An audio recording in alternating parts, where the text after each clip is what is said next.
Como decíamos ayer, es 28 de septiembre de 1910. En Zaragoza viene al mundo Ángel Sambrís, quien fue estudiante de las escuelas pías de los padres Escolapios de Zaragoza y se licenció en Derecho por la Universidad Central de Madrid.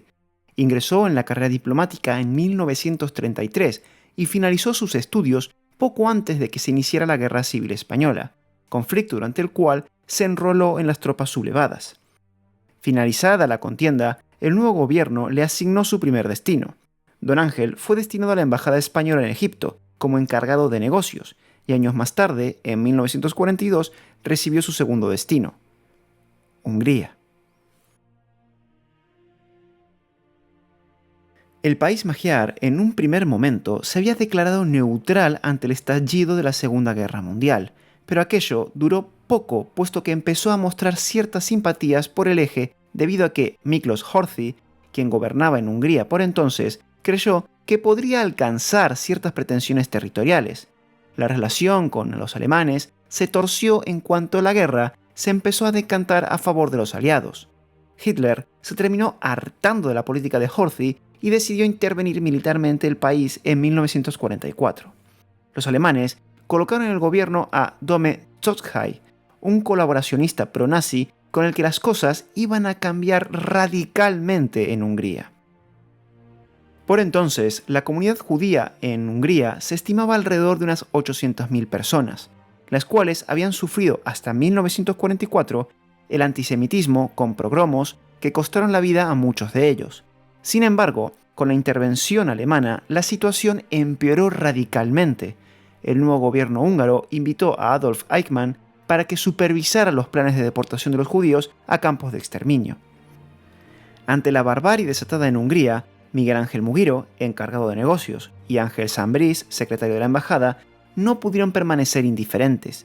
Escandalizados por los registros y las palizas, informaron a Madrid de lo que estaba sucediendo. En palabras de Mugiro: las detenciones aumentan de día en día. Muchos de los arrestados han sido conducidos a Alemania e internados en campos de concentración. En estas circunstancias, ¿puede hoy considerarse a Hungría un país soberano? La ofensiva antisemita era imparable.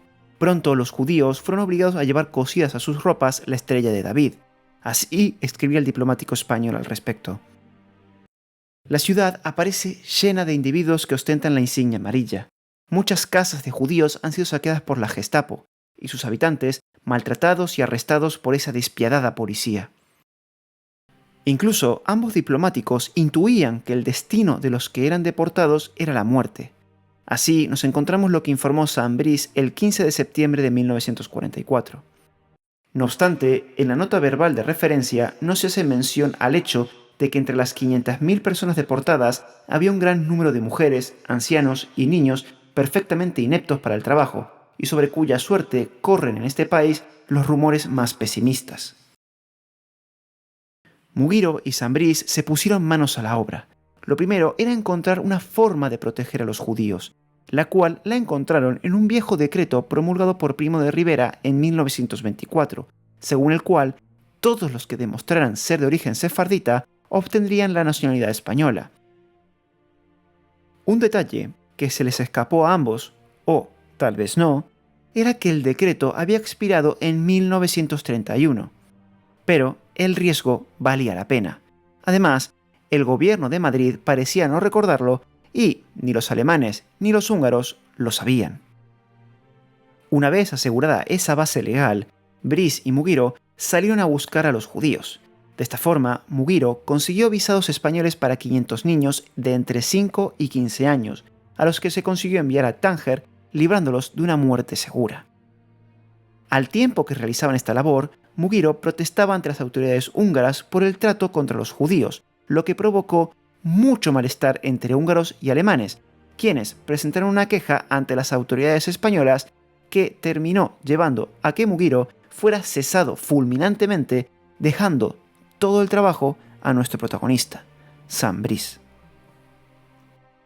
Don Ángel, ante este tropiezo, no se acobardó, todo lo contrario, continuó con la labor, al tiempo que intentaba mantener relaciones cordiales con las autoridades húngaras, llegando incluso a dar algún que otro regalito para que no le ocurriera lo mismo que a su predecesor.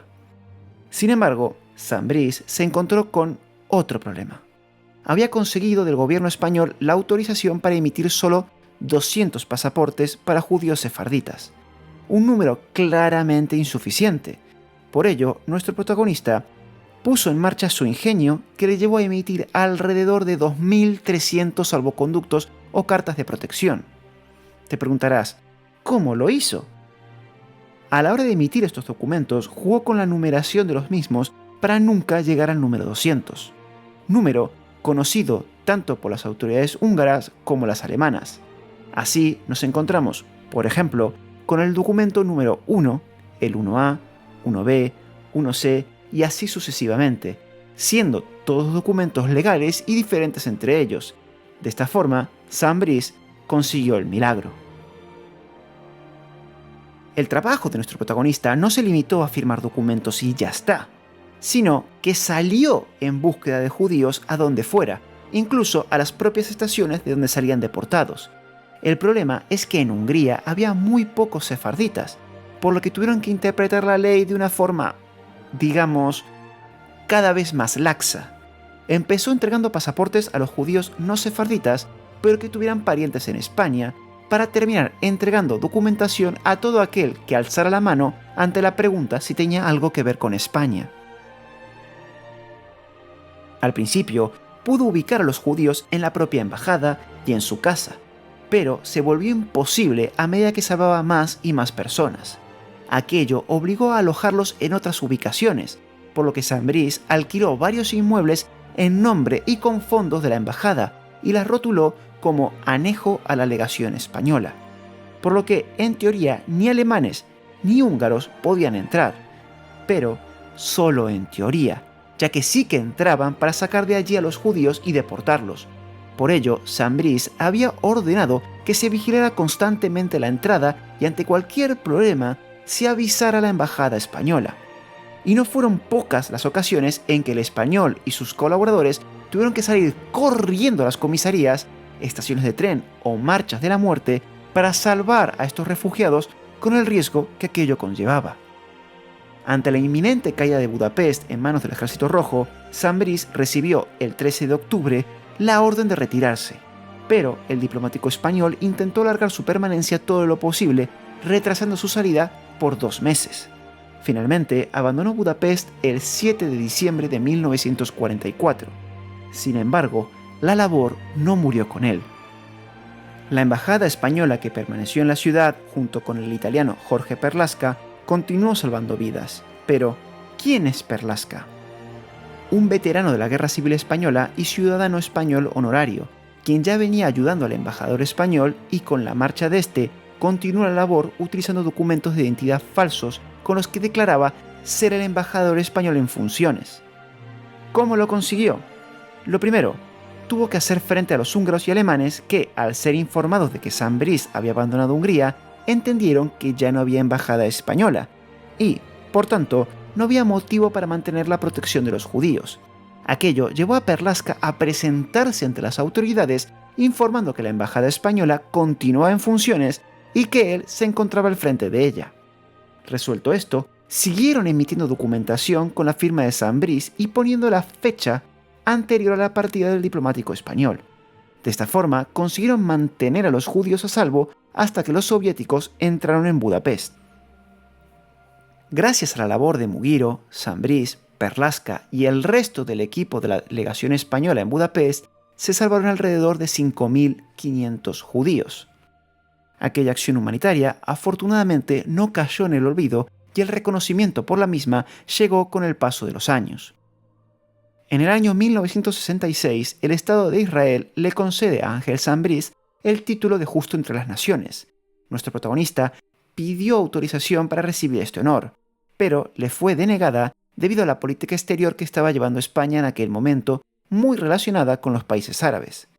Zambriz aceptó el dictamen y rechazó el honor. Finalmente, en 1991, el Museo del Holocausto Yad Vashem de Israel distinguió su acción y reconoció a sus herederos el título de Justo entre las Naciones, inscribiendo su nombre en el Memorial del Holocausto. En 1994, el gobierno de Hungría le concedió a título póstumo la Cruz de la Orden del Mérito de la República Húngara. Y en la Gran Sinagoga de Budapest actualmente hay una placa que lleva su nombre.